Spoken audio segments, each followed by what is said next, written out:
Alright guys, welcome to the channel. So today on RTX Pinball we're going to be doing a belated review on Magic Castle Deluxe.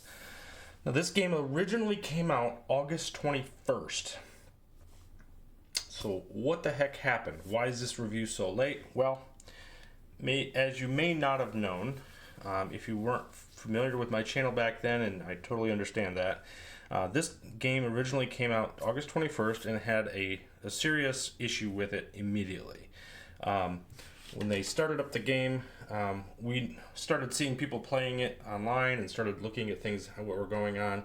And we started to see that the upper playfield was no longer accessible in this version of the game. In this port, this is a Zachariah Pinball release that was already released on Steam prior to that. This game had been out for quite a while. We all knew how it played. And there's a spot here where you go up this left orbit to the dragon. The dragon would swallow the ball and it would pop up on the upper playfield. The upper playfield in this game is particularly part of the game. It is very much part of the game. Not only is there 3 base mini games, there's a 4th mini game, and then the upper playfield also contributes to how you get your multi-ball. You actually hit these 4 drop targets to start a lock. You hit all 4 of them again to start a lock 2.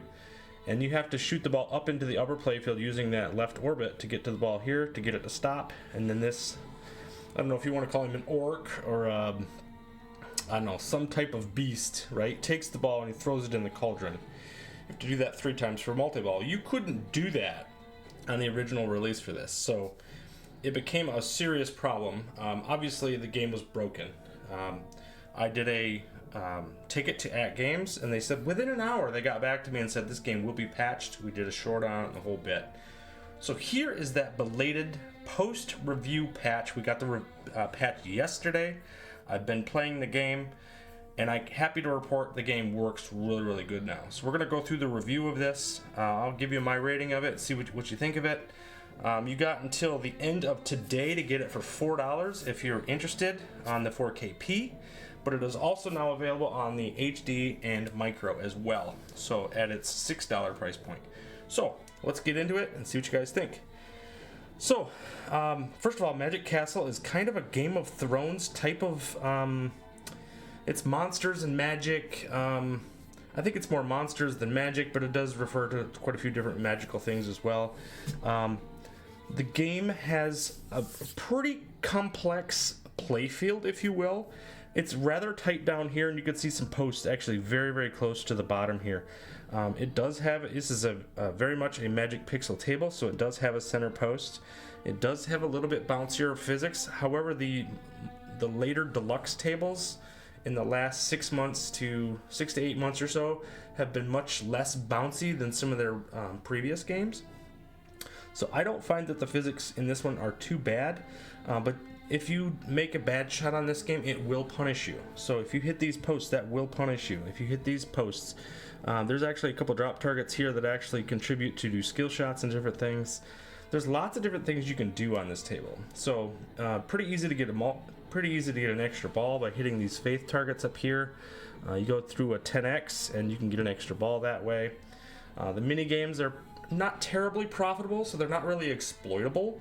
Where you're really going to get a lot of points here is some combos, but mostly in the modes, which is actually a good thing. We've had a lot of games where it's just been about the multi-ball. Firefighter, Wildlands comes to mind, Nature's Fury. Modes became less and less important. So this one, and Baby Shark was another one, which we've had since this game originally released. So Magic Castle, looking at the table, it's still 4K. It's still 4K. On the HD, obviously, it's going to be 1080p. So just know that. If you're these extra reflections, don't let them deter you at all. That is part of my setup. They're mirror blades, so you will not have that as a reflection. If that's too annoying, I totally understand that. I think it adds a little depth to my table. That's why I have it. So I just want to make sure that that's known here. These are typically black all around the outer edge. So looking at the table, obviously again 4K. The rails, usually our biggest offenders are these metal rails. They're a little jaggy at points. You can see where they're kind of curving and taking their shape, but otherwise very beautiful. The keys are very well developed. This key card is pretty much readable. It's not exactly perfect. It looks kind of like it's a little bit faded. but graphically pretty darn good. I will say it's missing some animations from the Steam version. You will see this dragon actually swallow the ball. Obviously, that's a big part of the game. This beast here will actually animate and take the ball and put it in the cauldron. But this dragon here in the bottom half, actually on the Steam version, is actually moving around, will actually look at you and things like that. That does not take place on this particular version. So there's been some compromises, which is pretty typical. That's not something we're always used to seeing that. You still have the afternoon, night, and morning effects. Night effects actually look pretty darn sweet on this table, I gotta say, but we'll play in morning so that you can see everything. Obviously the back glass is developed, and the DMD is one of the updated DMDs, so we're not dealing with the geographical, crazy swirls and stuff like that. So let's get into the game a little bit, and I'll show you how it plays. Step into a world of magic and monsters.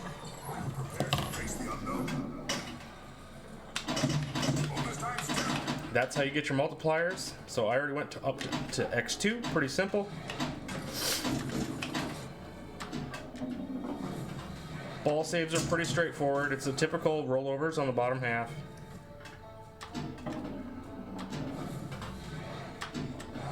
This animation here where the dragon swallows the ball was missing in the original release, so you couldn't get up to this upper playfield at all. So obviously it was very much broken at its initial launch.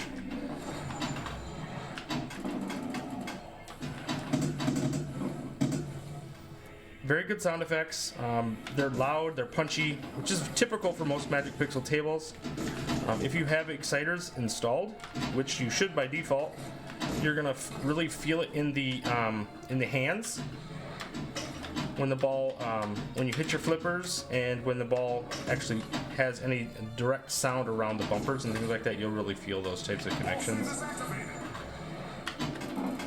You start modes by hitting this right orbit 2 times. It's for 30 spins, but it's typically enough with only 2 shots. Modes are pretty tough to get into though, or get started, if you will. I'll show you that in a second here. If I can hit a shot, I'm gonna lose the ball instead. Love the call-outs, deep gravelly voice. It fits the theme very well. The music is quite good. Dead flip this across. Oh, all right. So modes. Well, I'll get into that. The start mode hole is actually right here. It's a little bit hidden. You can't really see it all that well underneath these 2 rails where they cross over, so you got double layers of things trying to stop you from seeing that. But that is where you start the modes. So you need to do the spinner on this right hand side for 30 spins. That hole will become active, and that's what you're shooting for to get the 6 letters of castle, which are the modes. They are pretty simplistic. They are rollovers and bumpers and things like that, like they typically are on some of these Magic Pixel tables, which is somewhat disappointing, but they matter in this game. So they do matter. The bulk of the scoring is based on these modes, and it actually contributes to most of the gameplay. Whereas in many cases, like we talked about, multi-ball is a factor certainly, but it's a little more difficult because of the crowded playfield on this one. So it makes this one much more tactical in feel. You can see that's basically 15 rotations. So we'll try to do that again. There we go. That should start the mode. So now the start mode hole is available if I don't lose the ball, and I do anyway. So in short, this game is pretty good. It can be challenging, which you're already seeing. I'm not playing very well, of course, as talking while I'm doing it, but I do think this is a worthy purchase. You see some of the additional animations. It's really going to resonate with some people that really like Dungeons and Dragons or Game of Thrones, something like that's going to really fit quite well. Now granted, it's not licensed IP, it's not something that is going to connect directly with anything, but death saves pretty easy to do, so if you're good at those, that's an option. It will keep you alive. I know there's been some frustration of people trying to get this game to continue playing. It can be pretty difficult, as you're seeing. So, welcome to the Magic Castle. What are my final thoughts on this game? Well, after playing this quite a bit yesterday with the new patch, I actually come to really like it. I did like it on the Steam version, but the 4KP just it really changes the game, because obviously you're standing at a cabinet, you have access to nudge controls and accelerometers and things like that really make the game a lot easier to play. But it is a difficult game, so know that going in. Modes are going to matter. It's not going to be exploitable, at least not that I've found. I'm sure Mad Benz and the Tomato Grasses and those guys will find additional pathways for that. But I don't believe it has a infinite extra ball thing like Future World had or anything like that. Mini games are fun. Modes are good. That's actually the start hole there, but I didn't have the start mode active. But as I said, the modes are not anything particular. One of them is actually slingshots, and here we'll actually show them real quick. The modes are slingshot 6 times, rotate the spinner 20 times, that's the right orbit. The shield lamps are actually right here on this left ramp. Hit the bumpers 6 times, very easy to do. In fact, there's a lot of scoring in the bumpers on this particular game.